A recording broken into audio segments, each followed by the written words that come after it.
Hello. আরে ভীষণ বড় একটা গড়বড় হয়ে গেছে। কি হলো আবার?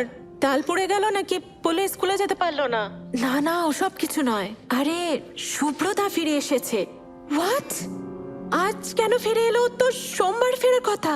আমি জানি না, বললো তো কাজ শেষ হয়ে গেছে তাই ফিরে এসেছে। তা এ আবার হয় নাকি? হ্যাঁ তাই তো বললো। বললো আমাকে, মানে তোকে আর পুলুকে খুব মিস করছিল তাই ফিরে এসেছে। কিন্তু এবার কি হবে? পুরো বয়সে রসচে গেছে। দেখ অনেক হয়েছে। হ্যাঁ এবারে কিন্তু আর মানা যাচ্ছে না। তুই তাড়াতাড়ি চলে আয়। আরে দাঁড়া দাঁড়া, যাবো কি করে? আমার তো শুট আছে 3 দিনের জন্য পুরুলিয়া আউটডোর। আমরা তো কাল ভোরেই বেরিয়ে যাচ্ছি। ও হ্যাঁ তাই তো, আমি তো ভুলেই গেছিলাম আমার একটা প্যাচওয়ার্ক ছিল। এই রে, এবার কি হবে? তোকেই ম্যানেজ করতে হবে। কোনো রকমে ম্যানেজ করে নিতে পারবি না? তুই বুঝতে পারছিস না, সকালটা যে করে হোক ম্যানেজ হয়ে যায়, কিন্তু কিন্তু রাতটা উফ।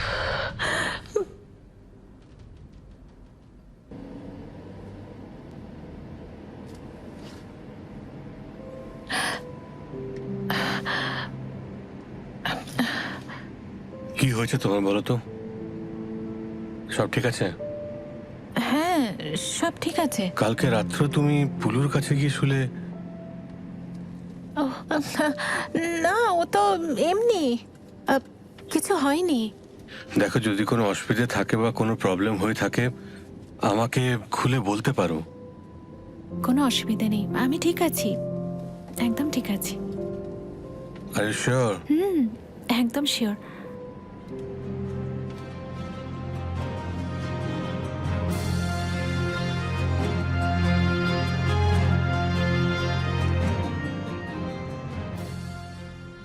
ইস্যু, হ্যাঁ ইস্যু, হ্যাঁ আসছি।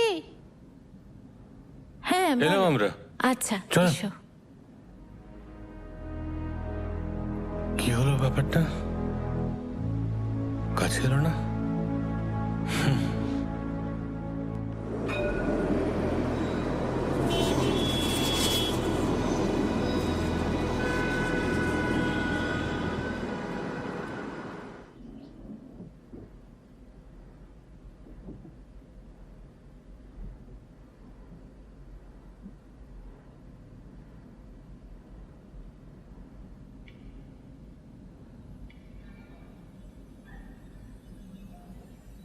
এই মুহূর্তে সব থেকে বড় খবর জানা গেল, জনপ্রিয় অভিনেত্রী জয়িতা রয়ের গাড়ি দুর্ঘটনায় আকস্মিক মৃত্যু হয়েছে।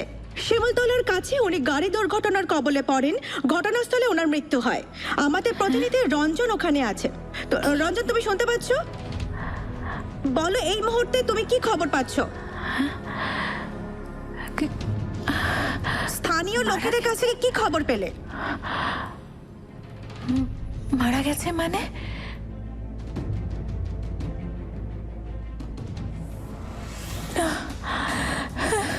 অভিনেত্রী জয়িতা রয়ের মৃত্যুর খবরে চলচ্চিত্র জগতের শোকের ছায়া নেমে এসেছে।